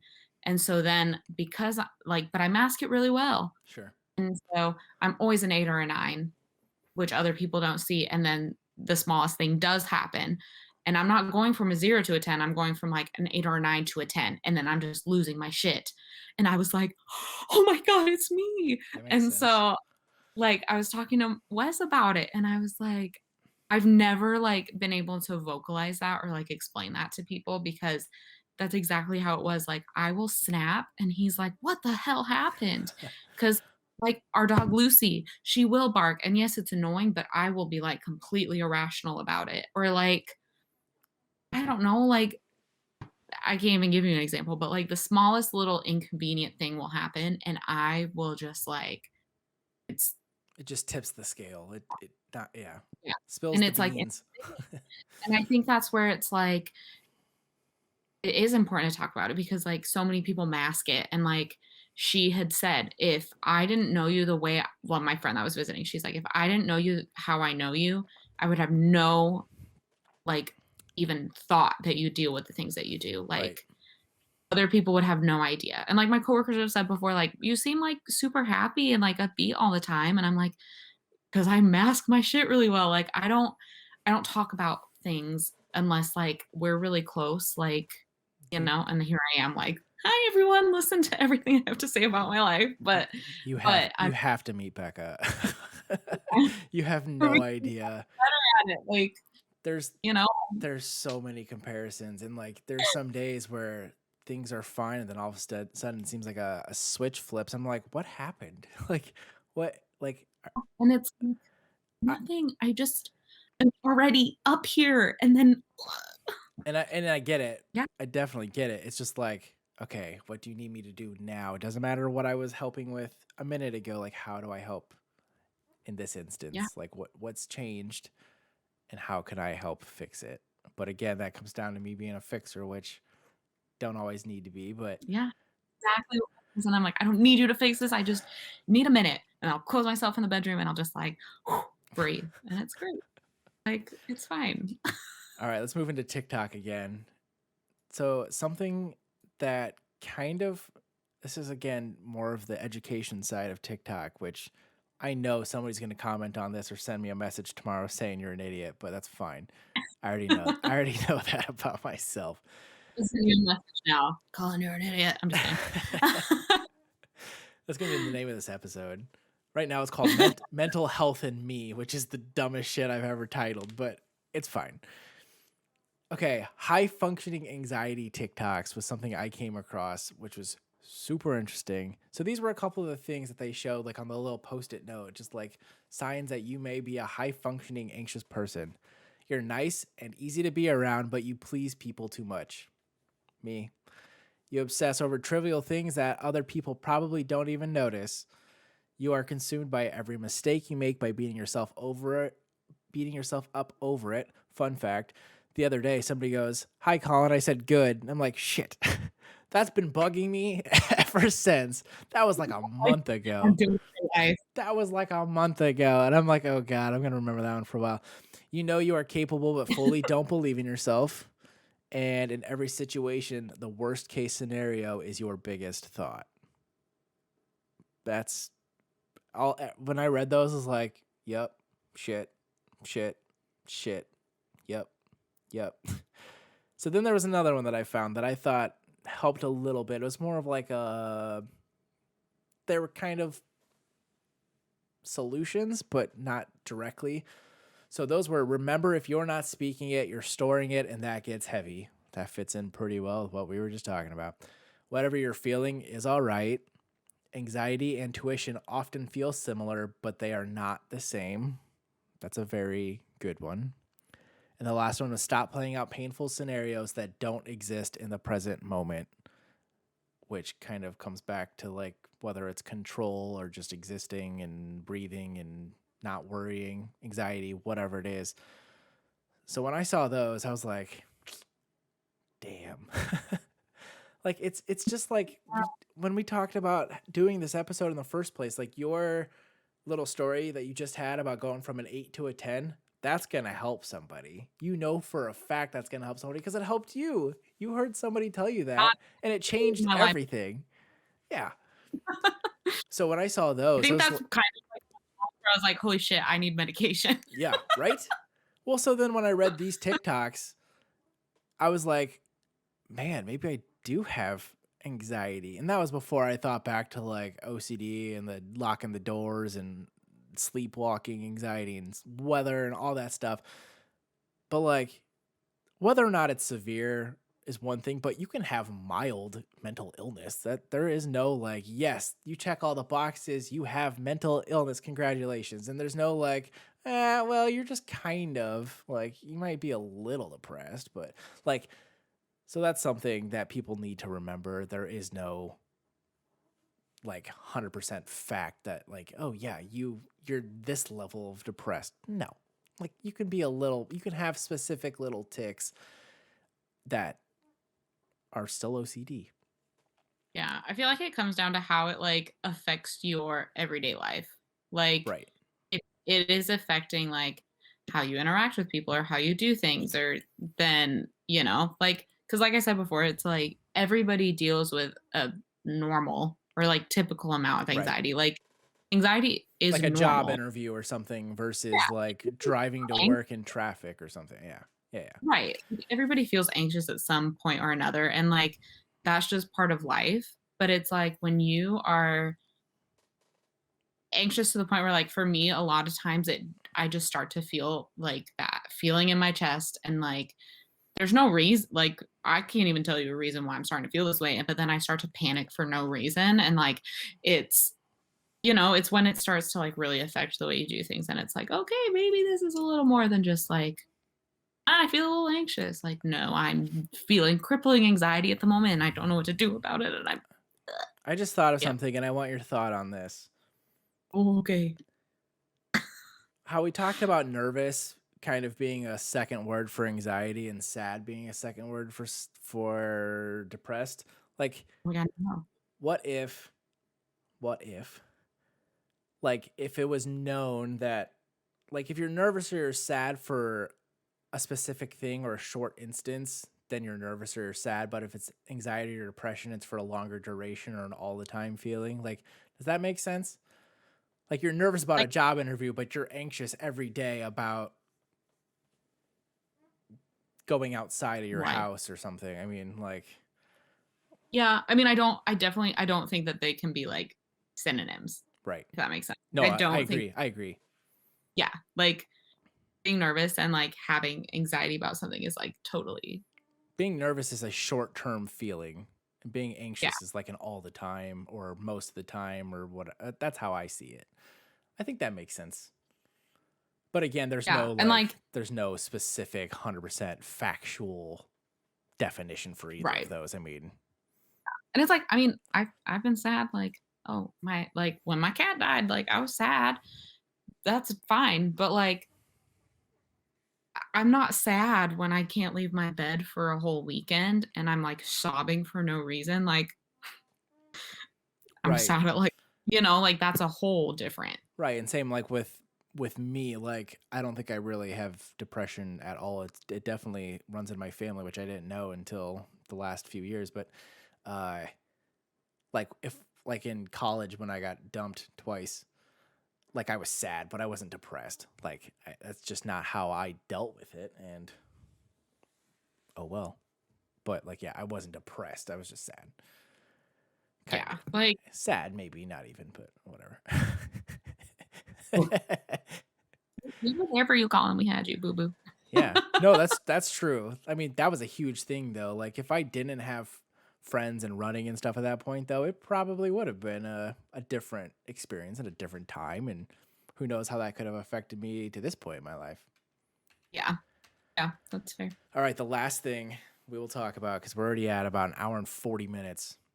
I feel like we were all over the place here, but there's a lot of good stuff that's been said, and I think we've set ourselves up to have like a follow up or dive more specifically into whether it's like the pandemic and mental health or society and mental health and how do we help people or psilocybin and weed research. I Or definitely taste testing. or what? What did you say? Or just Oreo taste testing. That's happening too. That's on here. So my idea for the podcast too is like there's sometimes where we could just do like a Twitch live stream instead of a full blown recorded podcast I posted the next day, do the whole spiel. Like it could just be like here's a Friday night Oreo taste test on PonderPod, and then we can post it to YouTube anyway, but like it doesn't have to be so structured. Sometimes it's nice to just like break outside of this outline that I wrote and go from there. Mm-hmm. So the final question for you, Mickey, is how do you better yourself? Like whether it's mental illness or anything, I guess, really, like how do you take what you know and use it for long-term success in your life? Well, It's not an easy question, I don't but know. I mean, no, there's like many ways this could go. I mean, I feel like it always like changes for people, I guess. Like what you can do to like better yourself in the moment is always probably going to be different. Um and like I'm I'm a different person from when we were in college and like when we were like first meeting and stuff. Like I'm a very sure. different person, and that's something I that think I like am too. oh, everybody. I mean, everybody should be. I hope so. I know some people that uh, never changed.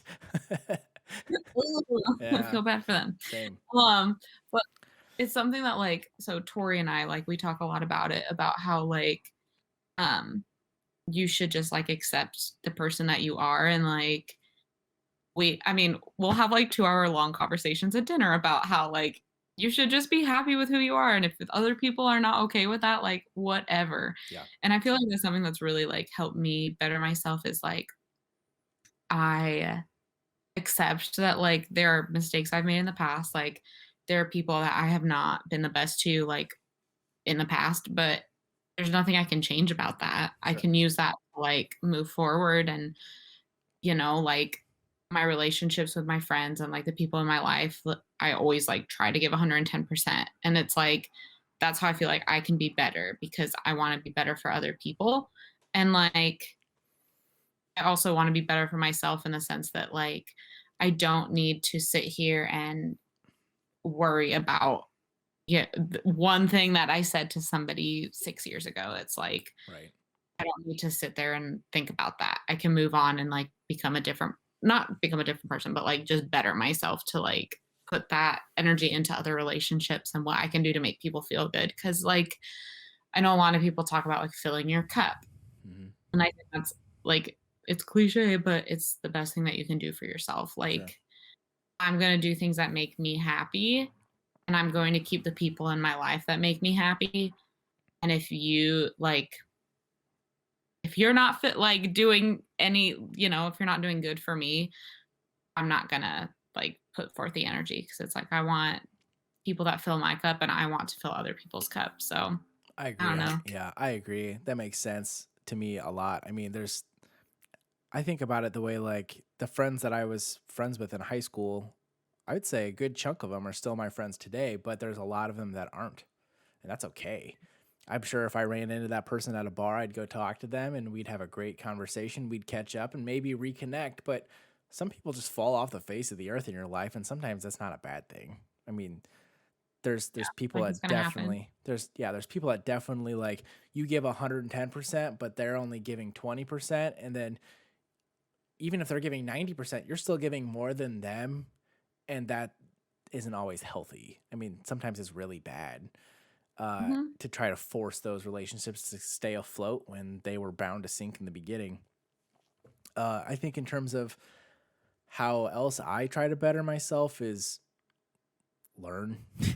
I mean, we're having this Yeah. conversation right now, and I've learned things that I did not know already.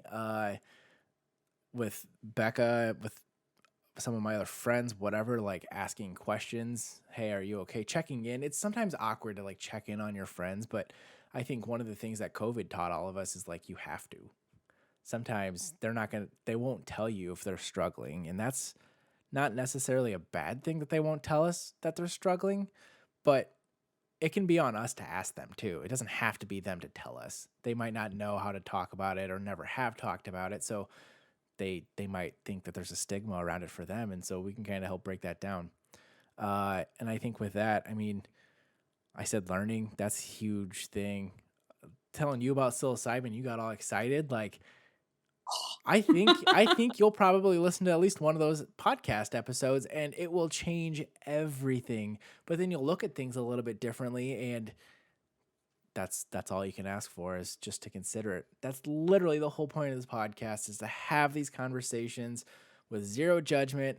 We can learn a couple of things, we can teach a couple of things, be open to new ideas, and not put anybody down for it. That's important. True. I want to go back and listen to You this. do. Yeah, I want to go back and listen to this episode and count how many times I said the word important, because I'm guessing it's over 50. It's bugging me. All this is so important. Every time I say it, it's like, this is really important. Like, I just want to. Okay, and then you can listen back and hear the number of times that I said like. I didn't yeah, notice like, it until about 2 minutes ago. I was like, oh, she said like a couple of times, but no. I know, and it really drives. I really try to focus on not doing it, but All right, so the next segment is, we're about to the end, but this is the Twitter poll results. The question that I posed on Twitter 14 hours ago was, do you struggle with mental health? And I made sure to clarify that all votes on Twitter are anonymous, even to me. So the options were yes, no, yep, medicated and thriving, and maybe, I think, undiagnosed. Do you want to guess what the highest one was? I'd say yeah. Yes was by far the winner. 65%. Second place, maybe, I think, undiagnosed with 23.5%. I already screwed on my numbers. Yes was 64.7 because it was an odd number. Maybe was 23.5. No was 11.8%, which is surprising. And yep, medicated and thriving was 0. What? Okay, well, that's me. If I had Twitter, I would have been the one person to vote for medicated. Well, okay, I don't know about thriving because I'm on some med changes, but somebody commented and said, I need a yup medicated not thriving option. Oh my God, that's me. I had a couple. Okay. Somebody else said, yup, easiest yes of my life. Oh my God. All right, so the last thing. Oh, go ahead. Oh, I was just gonna say small thing. Like, I would have said 6 months ago that I was, yes, medicated and thriving. Like, yes. But sometimes you get on the best medication of your life and you feel like a total 180, like feel like a whole new person. And everyone in your life is like, wow, you're different. And you're like feel amazing. And then all of a sudden your blood pressure skyrockets and it's dangerously high for 6 months straight and you have no idea. And then you have to change your meds and it's really heartbreaking. And it doesn't work quite as well as what worked before. And now you're trying to find a new. So we didn't all down for that medicated and not thriving. We didn't talk about medication at all, which would have been interesting. And we can always go back to that someday. But one thing that I was worried about when I got diagnosed with, I was diagnosed, but diagnosed with ADD was, I was worried that taking medicine would change me as a person. That was like my biggest fear. I was like, well, I want to still be kind of witty and think I'm funny and like just kind of goofy, whatever. I'm like, I don't want to be like some somber dude sitting in a chair, like gritting his teeth, staring at the wall, like focused in on every single word that's being said in a TV episode. But that wasn't really the case. You stay you.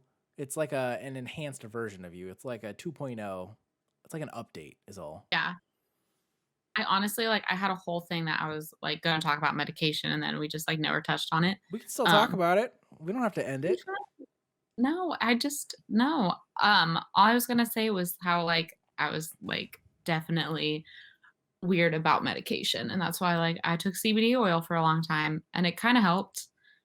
People around me noticed a difference, but I still felt like shit. And so I was like, okay. And so I kept taking it. And maybe that's where we can do, if we do a follow-up episode talking about the psilocybin and the like marijuana type side of things, since it's more of a holistic approach versus medication. Yeah, it's totally. That could be a very interesting conversation. I'm going to rewatch those episodes and hopefully read that book, and then we can have a very interesting conversation Did I say? Yeah, Oh, I said down for interesting. I said interesting, not important that time. it. Super interesting. Like super interesting. Like super Yeah. important and interesting. Like yeah, totally. All right, Mickey, the last portion of this podcast is the quick fire round. So you have to just answer these as quick as possible. We'll start simple and we'll get difficult real quick. Are you ready? Yeah, maybe. What is your favorite color? Okay. This is actually a really loaded question because right now I'm kind of between like a dusty pink and like a dusty gray, greenish blue turquoise color. Okay, there you go. Those are very different colors, but whatever. What do I know? I'm only a graphic designer. Favorite I have like movie? okay, Big Fish. Ooh, it's a great movie. So good. Favorite book? Can't. A favorite book. Okay, honestly, I'm just gonna say like any thriller or like nonfiction book about murder because God, you and Becca. Oh my God. Okay. If you could have any food or drink in front of you right now, what would it be? yeah, I know this one because it's like something I've been craving, but uh what's it called? Oh my gosh. Okay, the place in Des Moines, it's a coffee shop. And Smoky it's Row? not yes. Okay. I was thinking Stomping Grounds, but that's in Ames. Okay. I already have my answer though. But Smoky Row, they have a shake with espresso and vanilla ice cream, and it's so good. And I haven't had it since I had my wisdom teeth out, and it sounds really good right now. That So sounds delightful. What song is or stuck in your head? okay, the new Anderson Paak and Bruno Mars song. I haven't heard Boom. that one yet, but that stupid driver's license song stuck in Like, my head. what? Driver's license? You're not a radio listener. You were always my music friend. I need some new suggestions from you, clearly. Yeah, I'm like, I don't know what driver's license mean, but the new Anderson Paak song and Bruno Mars song, feel some soul and some. What is your dream job? Okay, it's what I'm doing. But when I was younger, my dream was to be a photographer for the National Geographic. I didn't quite make it there, obviously, so I just wear National Geographic shirts and stuff to fulfill that. That kind of makes sense with your traveling background, your traveling Yes, hobby. it's like my dream. I just want to like go to these really weird remote places, not weird, but really unique remote places and like photograph things and learn about the people. Oh, Wouldn't it be it's so really great. cool? Like, wouldn't it be so cool to like lay covered in brush for like 2 days just to get a picture of like a cheetah? Like, wouldn't that be cool? That'd be Like a so little cool. snow leopard. Oh my Like God, those yes. the people that do like So the now Planet Life I documentaries. Ah, right now I work in human behavior, which super fascinating and is kind of my dream job as well. But also it'd be really badass to be part of the BAU. So okay, the BAU. the behavior analysis unit for the FBI. Okay, Oh, I wanted to be a profiler one time, like a criminal profiler. I thought that'd be yeah, awesome. that's the behavioral analysis unit See, for the FBI. I didn't know that. Yeah, no, I thought that'd be awesome. My master's is in behavior analysis. So what? Okay. Nice. Best Christmas gift you ever got, Hmm. and the worst Christmas gift you ever got.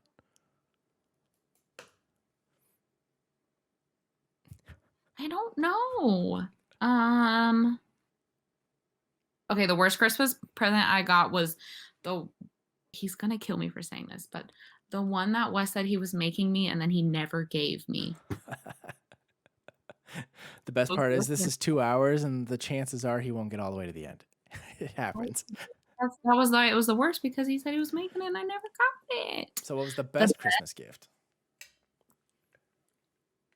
I don't know because I don't know. I'm just One thankful. of your favorite that you like sticks out. Like when I got the Nintendo 64 for Christmas was amazing, or my Pokédex, that was cool. I wonder if I still have that. Where is Okay, that? probably the Christmas where my dad had this thing where like we would have all the presents under the tree and we would open them and then every year it would be like, but wait, I forgot to wrap this present. And then he would bring out another gift for me and my sister. And one year he did that with iPod touches when they first came out. Nice. That's pretty dope. All right, this one's pretty quick too. Do you believe in aliens? Yeah, yes. Ghosts? Yes. Who would I think okay, to go to both of those, I'm sorry, I always have a long answer for everything. Okay, yes, yes, because I think that there is just a whole lot that we don't understand about the universe and the world that we live in, and there's a lot that we can't explain, and so we're probably never gonna know, and that's okay, but I think there's something out there. Okay. You'll learn a ton about aliens actually in those 2 podcast episodes, no joke. The Joe Rogan ones? Yes. Okay, cool. Who would play you in a movie about your life? I don't know 'cause nobody looks like me. Well, you gotta pick. Okay, when I was, like, young and had an English accent, it would be Emma Watson because she's English, so it would be great, but she would have to, like, be four-year-old Mickey, and then now it could just be her with an American accent because I love her. Fair enough. All right, last one. Favorite bit of advice you've ever received? I don't know. You do you.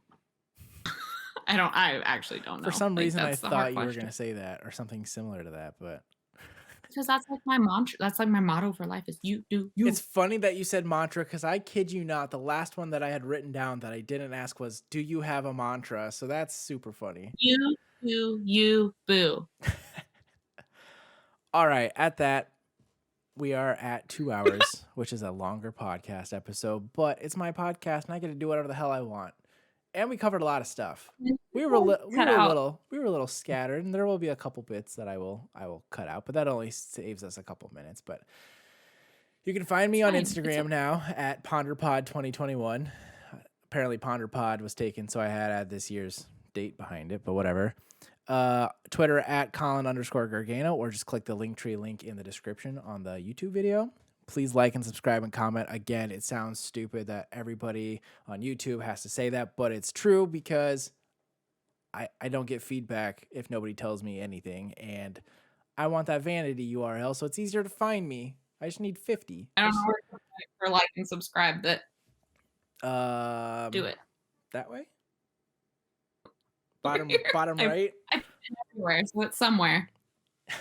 Mickey, it was so great to catch up with you, have this good Oh, conversation, and I don't know, learn a little bit about each other, and hopefully you invite me to trivia. if you're lucky, 50/50 chance, margarita bar or the beer hall. Sounds good to me. We will definitely do follow-up episodes. I feel like everybody that comes on as a guest is going to have a follow-up episode, whether it's eating Oreos or talking about mushrooms. But regardless, The above. thanks for being here. Heck yeah.